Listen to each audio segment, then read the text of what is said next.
RLC PLC में manual switch and auto switch में क्या डिफरेंस होता है, मैनुअल स्विच किसे कहते हैं और ऑटो स्विच किसे कहते हैं, बहुत अच्छी तरीके से मैं आपको समझा देता हूं।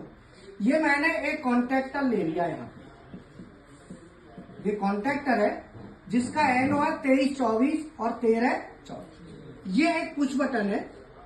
अगर मैं पुश बटन प्रेस करता हूं तो सप्लाई 3 नंबर से 4 नंबर पर जाएगी ना। तो इसको कौन प्रेस कर रहा है? मैं कर रहा हूं। मैं कौन? Man. So that is manual. So push button क्या है? एक मैनुअल स्विच है।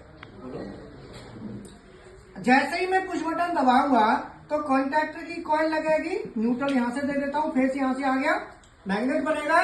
मैग्नेट बनते ही पत्ती नीचे आएगी। तो जो एनो है ये किसका है? कॉन्टैक्टर का। तुरंत ये क्या बनेगा? एनसी।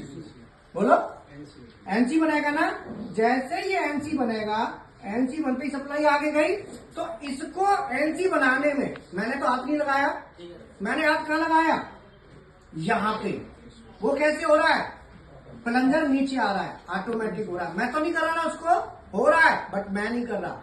जो काम मैन, जो स्विचिंग मैन के द्वारा डायरेक्ट ना हो, इनडायरेक्ट हो, नो प्रॉब्लम।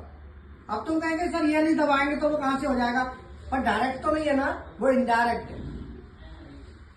बोलो, active passive, active component and passive.